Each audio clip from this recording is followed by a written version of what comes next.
नमस्कार, मी doctor M S. Deshmukh, अर्थशास्त्र विभाग प्रमुख, शिवाजी विद्यापीठ कोल्हापूर. शासनाने प्रेझेंट केलेल्या बजेटच्या संदर्भात मनोमत व्यक्त करताना महाराष्ट्राचे सन्माननीय मुख्यमंत्री देवेंद्र फडणवीस आणि राज्याचे अर्थमंत्री यांनी हा एक चांगल्या पद्धतीचा अर्थसंकल्प महाराष्ट्राच्या जनतेसाठी त्यांनी सादर केलेला आहे. काही गोष्टीचा उल्लेख केला तर साधारणतः आपल्या महाराष्ट्र राज्याची अर्थव्यवस्था ही $500 बिलियन क्रॉस करून पुढे जात असताना 2029-30 पर्यंत साधारणतः या महाराष्ट्राची अर्थव्यवस्था ही $1 ट्रिलियन पर्यंत पोहोचेल आणि विकसित भारत 2047 या संकल्पनेच्या अनुषंगाने महाराष्ट्राचं सुद्धा विकसित महाराष्ट्र याचं एक धोरण या अर्थसंकल्पामध्ये दिसून येते. त्या दृष्टीनं आपण एक या अर्थसंकल्पामध्ये पायाभरणी केलेली दिसते की जवळजवळ महाराष्ट्राचं त्या देशामध्ये साधारणतः $5 ट्रिलियन पर्यंत त्याचं कॉन्ट्रिब्युशन असेल. अशा प्रकारचं लॉंग टर्म विजन या अर्थसंकल्पामध्ये आपल्याला दिसून येते. या अर्थसंकल्पाचं एक वैशिष्ट्य असं आहे की साधारणतः सर्वसामान्य जनतेला अर्थसंकल्प कळावा वगैरे त्याच्यामध्ये महसूल प्राप्ती किती आहे, त्याच्यामध्ये अंदाजित खर्च किती आहे.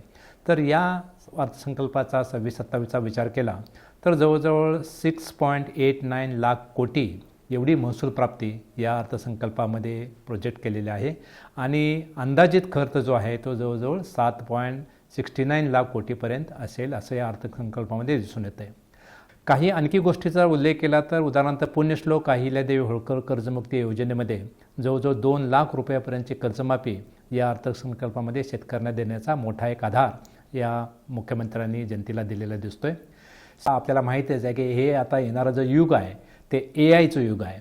तर यासाठी शेतीला आधुनिकतेची जोड मिळावी म्हणून महाराष्ट्र कृषी AI हे धोरण जाहीर करण्यात येईल याची सुद्धा सुतोवाच्यता आपल्याला या मुख्यमंत्र्यांनी अर्थसंकल्पामध्ये केलेली दिसून येते.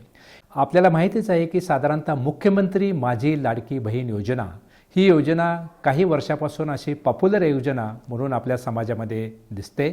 या योजनेला बळकटी देण्यासाठी सरकारने 25 लाख महिलांना लखपती दिदी करण्याचं उद्दिष्ट सुद्धा या अर्थसंकल्पामध्ये केलेलं दिसतंय.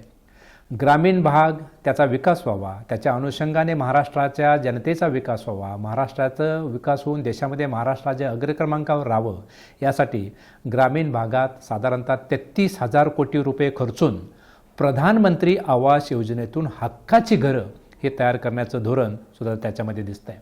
थोडक्यात जर सांगायचं झालं तर हा अर्थसंकल्प शेतकरी असेल, महिला असेल, युवक असेल, उद्योगांना बळकटी देणार असून महाराष्ट्राला जागतिक स्तरावर एक आर्थिक महासत्ता म्हणून उभे करण्यासाठी एक पायाभरणी करणारा हा अर्थसंकल्प असेल असं मला व्यक्तिशः आणि अर्थशास्त्राचा अभ्यासक म्हणून वाटतं.